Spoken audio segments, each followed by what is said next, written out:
Melissa Carter, 29, had worked hard her entire adult life to finally afford her dream home. It was a beautiful 4-bedroom house in a quiet suburb, filled with natural light hardwood floors, and a kitchen she lovingly designed with marble countertops and a walnut dining table. It was her sanctuary. But peace didn't last long. Where are you watching from today? Kindly hit like, comment and subscribe to this channel for more.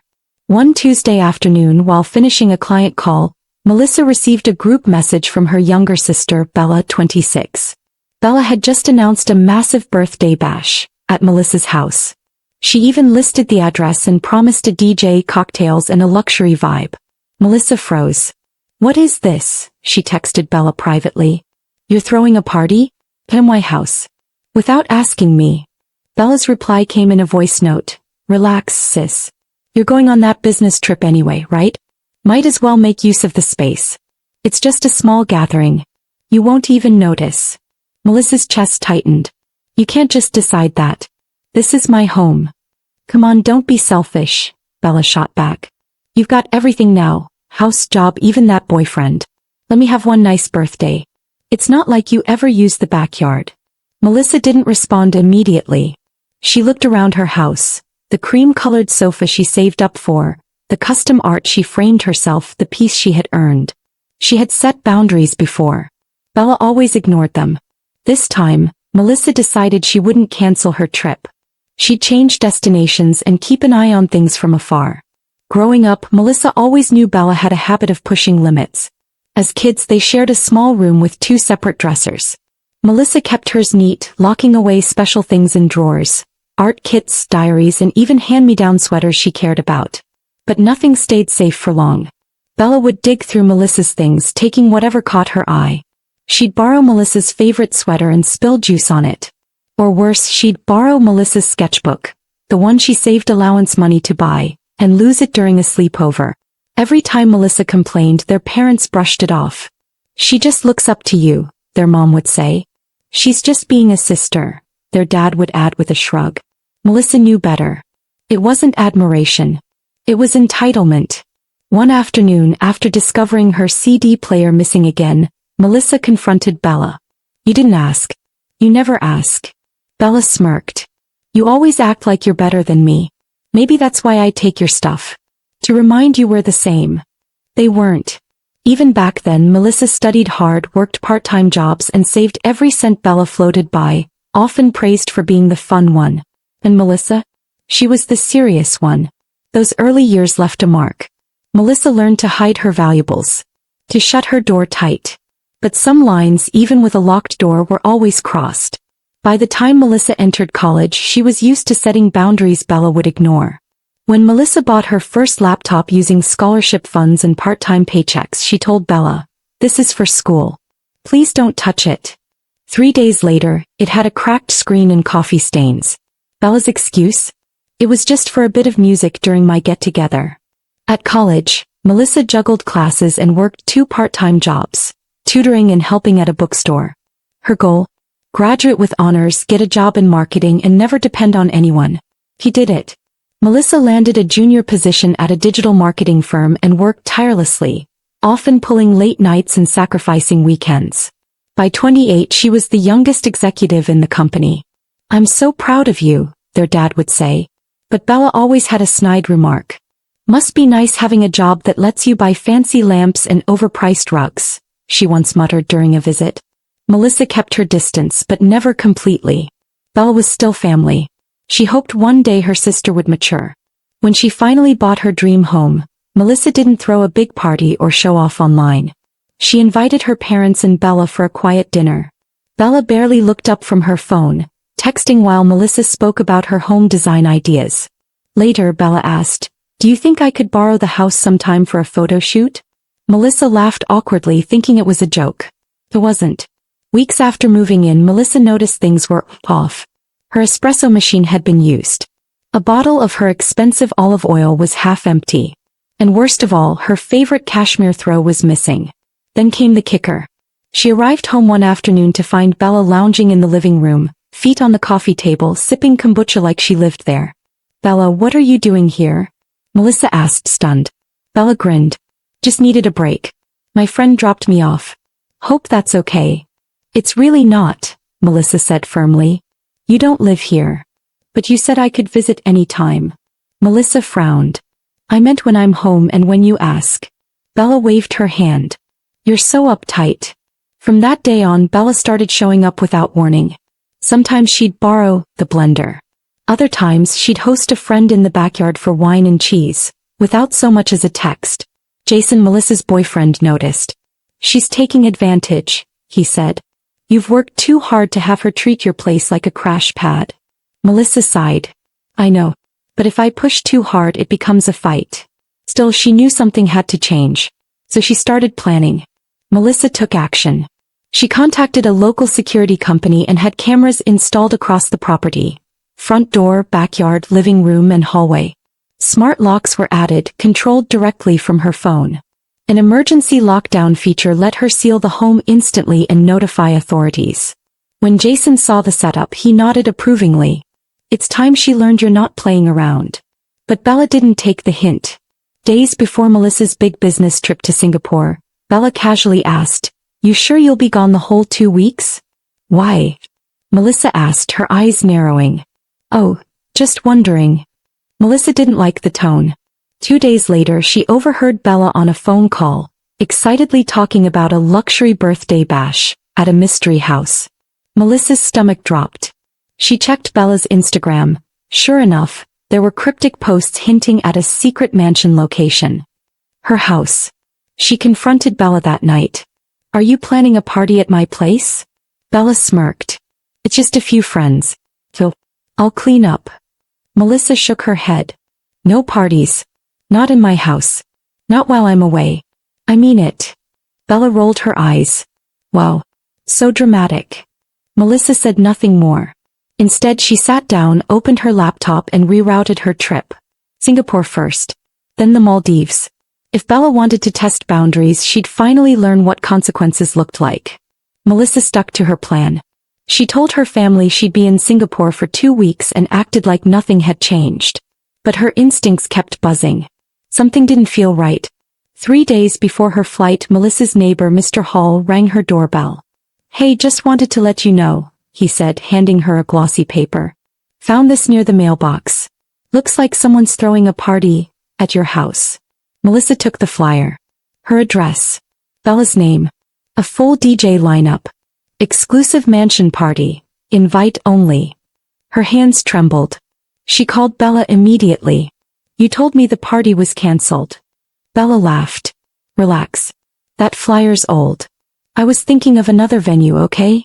Then why is my address printed on it? There was silence. I'll fix it, Bella muttered. It's just a mix-up. Melissa didn't buy it. She stared at the flyer in disbelief. Do not use my house. I'm not kidding. Bella huffed. You're always so controlling. Maybe if you had more fun you wouldn't be so uptight. Melissa hung up and sat down, her mind racing. Bella had clearly printed the flyers, posted them around town, and was still pretending it wasn't happening. I warned her, Melissa told Jason. Next time she crosses the line, it's on her. Melissa had her Singapore itinerary ready, but now she added a second leg, the Maldives. After her presentations ended, she'd relocate to a private resort and manage everything remotely. She called her boss, Kevin. You want to fly to the Maldives after Singapore? Kevin asked, surprised. I'll still handle the client. But I may need remote support the week after. Kevin paused. Everything okay? Just family drama, Melissa said, keeping it brief. Kevin sighed. Family always finds a way. I'll assign Diane to cover your follow-ups. Do what you need to do. Later that night, Melissa packed her valuables, her mother's locket, her hard drives and her passport, and locked them in a bank deposit box.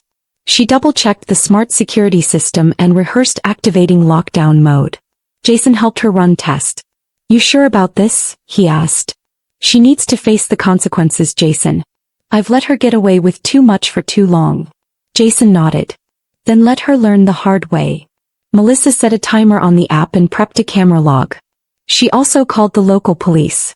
I've received threats of an unauthorized party, she explained. The officer advised her to keep all evidence. If your sister breaks in, you have every right to act. Just keep us in the loop. Melissa thanked him and turned to Jason. I'll make sure she doesn't see this coming. Melissa staged everything to look like she was heading to Singapore for 2 full weeks. Suitcases, work binders, even a Singapore guidebook lay visible near the front door. Bella dropped by the night before departure, acting innocent. Safe flight, Bella said, offering a hug. Melissa kept her face calm. Thanks.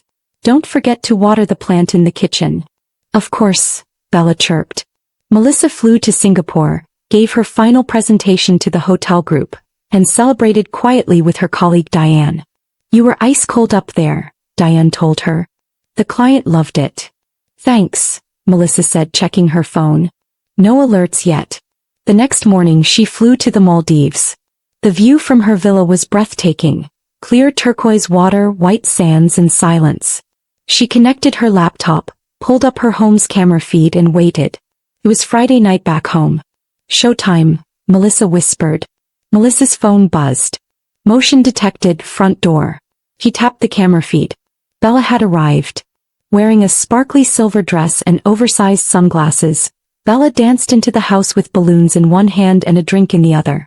She walked straight into Melissa's living room and turned on music. Melissa watched silently as more guests poured in.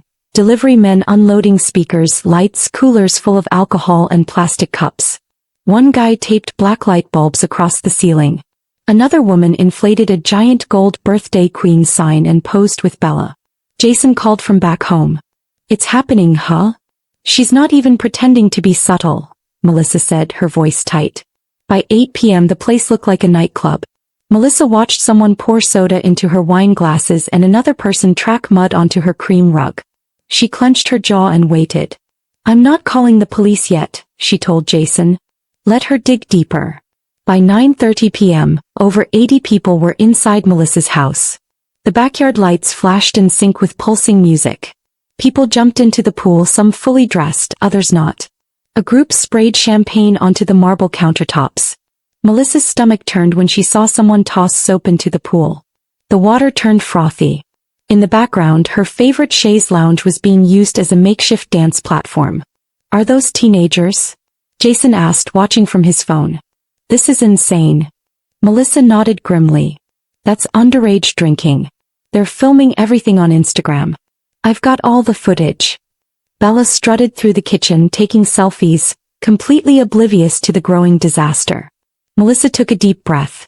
Time to end this. She activated lockdown mode. Lights inside the house turned bright white. Music cut off. The speakers played a loud recorded message.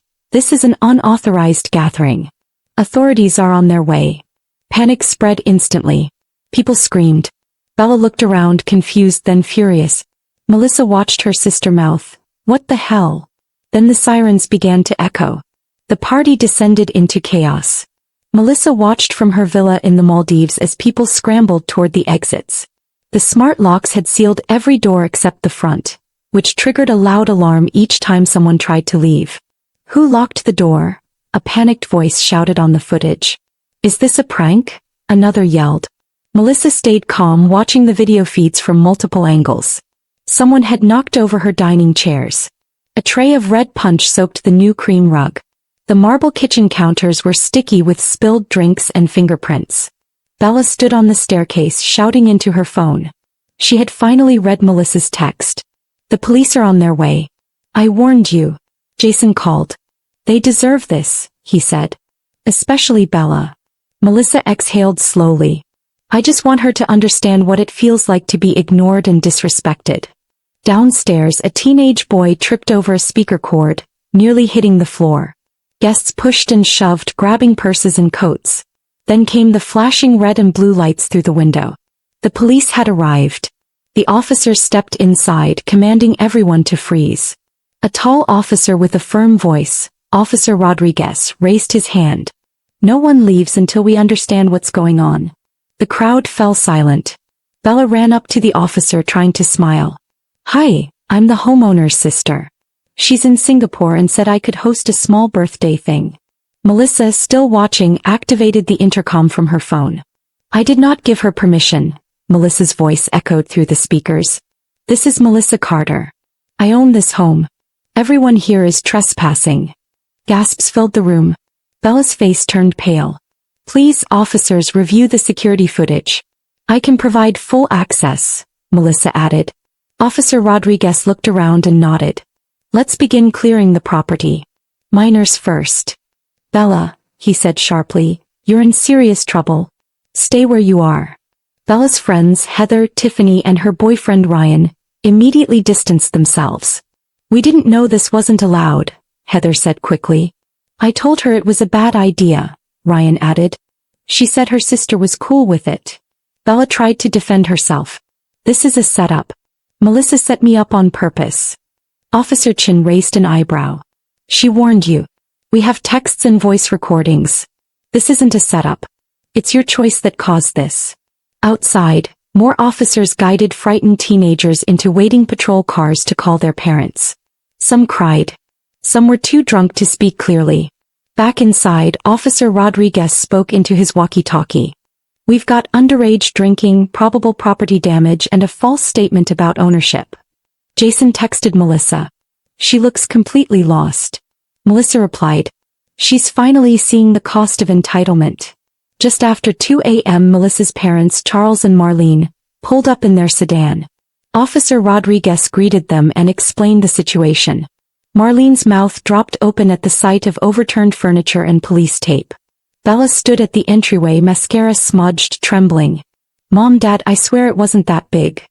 Enough, Charles said sharply. Marlene stepped back, overwhelmed.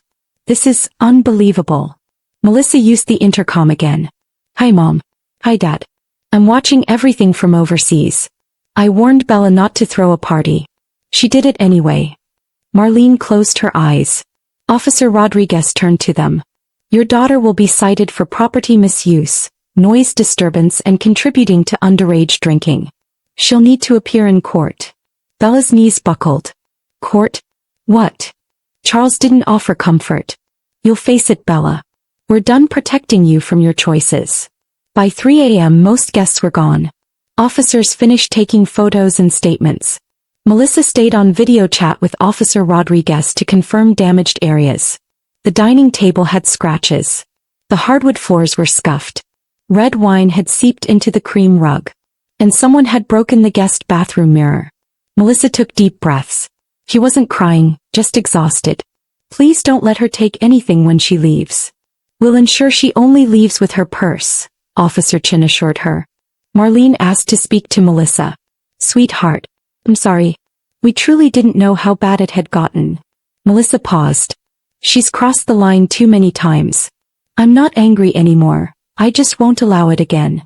Understood, Charles said grimly. We'll bring her home and clean up. As the last squad car pulled away, Melissa logged off the camera feed and stared out at the Maldives Ocean. It wasn't over, but the silence felt like a small kind of peace. The next morning, Melissa woke to gentle waves and birdsong outside her villa. For the first time in days she allowed herself to rest. Jason sent a message. You handled it. That was brave. Melissa replied. It still hurts. But at least I know I stood up for myself. The hotel brought her breakfast. She sat alone on the deck thinking of her sister, not with anger but with quiet sadness. She remembered their childhood. The matching pink bicycles. The birthday cakes their mom used to bake. Somewhere along the way Bella had stopped seeing her as a sister, and started seeing her as a shortcut. Now Melissa had drawn a line. A week later Melissa returned home. She opened the door half expecting to find lingering chaos, but the house was spotless. On the dining table sat a bouquet of sunflowers and a sealed manila envelope. Inside the envelope was a note in her mother's handwriting. We helped Bella clean and pay for damages. She insisted on writing this herself.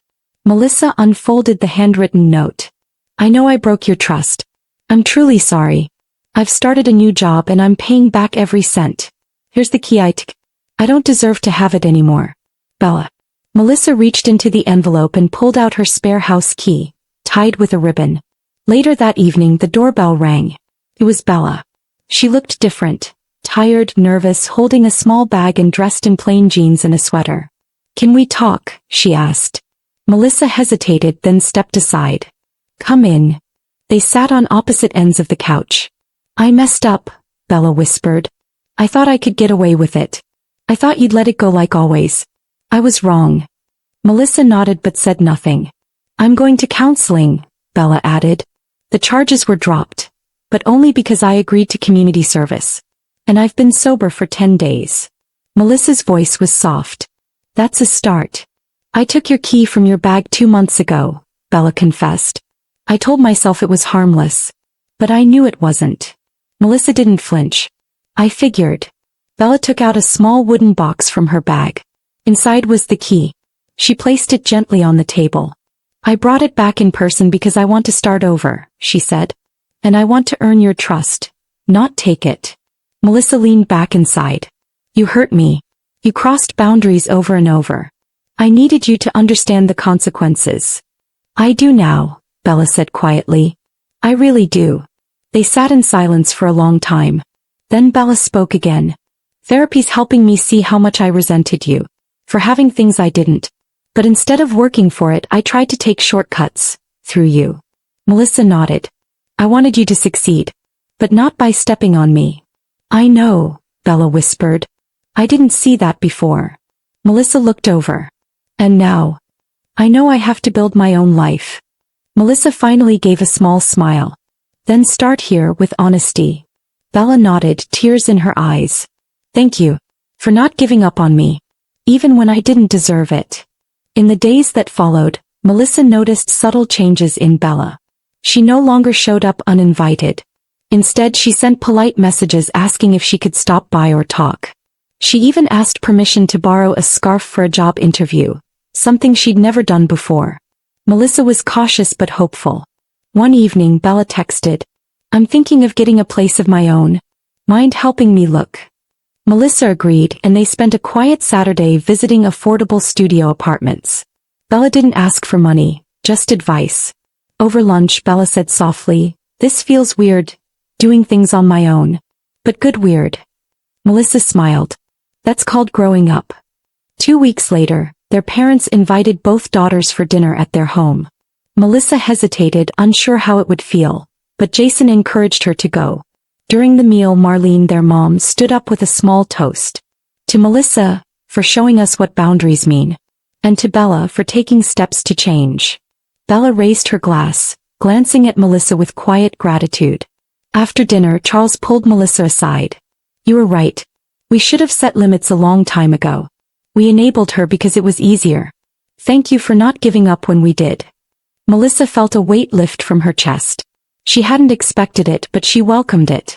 Bella soon landed a full-time job as a junior account manager at a small local firm. She didn't ask for a celebration, but Melissa brought over a small houseplant and a handwritten card. Bella beamed. I'll try not to kill it. Start with watering it once a week, Melissa teased. Bella laughed. You know, it feels better earning things. Even if it's hard. Melissa nodded. That's the difference. You're not just taking, you're building. And for the first time in years, Bella didn't look defensive. She looked proud. One Sunday, Bella invited Melissa to coffee, not to vent, not to ask for anything, but just to talk. They sat at a quiet corner table sipping lattes. I finally get what you meant, Bella said. About how you weren't trying to control me, just protect what you earned. I didn't want to lose you, Melissa replied. But I also couldn't keep letting you walk all over me. I know, Bella said.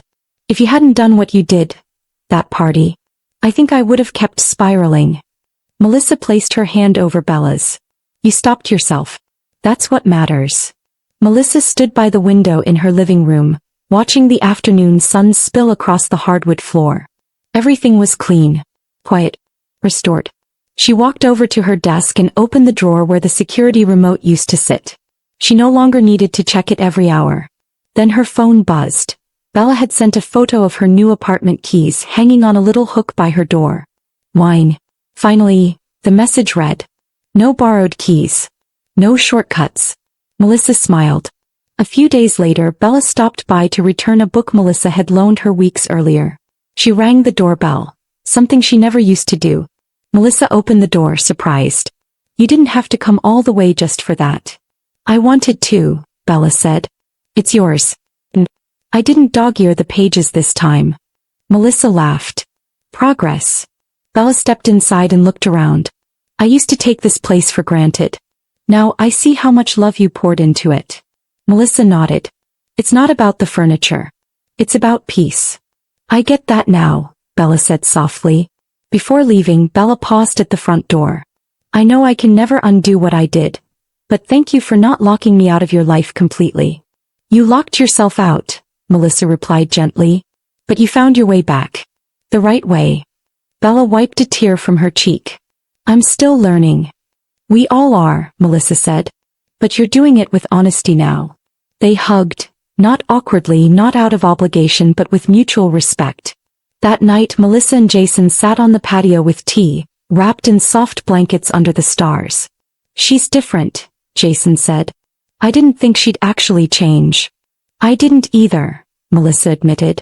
But maybe she just needed to hit the bottom and find the way up herself. You helped her do that, Jason said. Melissa looked at the garden lights she'd strung months ago. They blinked gently in the night. She chose to do the work, Melissa said. I just stopped cushioning the fall. Weeks turned into months. Bella's progress continued. Slow, steady, and real. She showed up when she said she would. She stopped guilt-tripping. And when she made mistakes, she apologized without being prompted. Melissa still held boundaries, but they no longer felt like walls. They were bridges, strong enough to support both of them without falling apart. And when people asked Melissa about her sister now, she didn't hesitate. She's doing better, she would say. She's becoming someone I trust. Standing in her restored home, Melissa looked around with calm pride. She had learned a painful but powerful truth. You can love someone and still say, no. You can forgive someone and still protect your peace. Boundaries were not cruel, they were necessary. And sometimes, it took a locked door, a public consequence, and a choice to walk away for someone to finally learn how to come back the right way. She picked up her phone and opened a message from Bella, who had just completed her first month at work. 1 month sober. Still showing up. Thank you for believing I could. Melissa smiled, typed a simple reply and hit send. Keep going. I see you. Moral lesson. Setting boundaries isn't betrayal, it's self-respect. And sometimes, letting someone face consequences is the greatest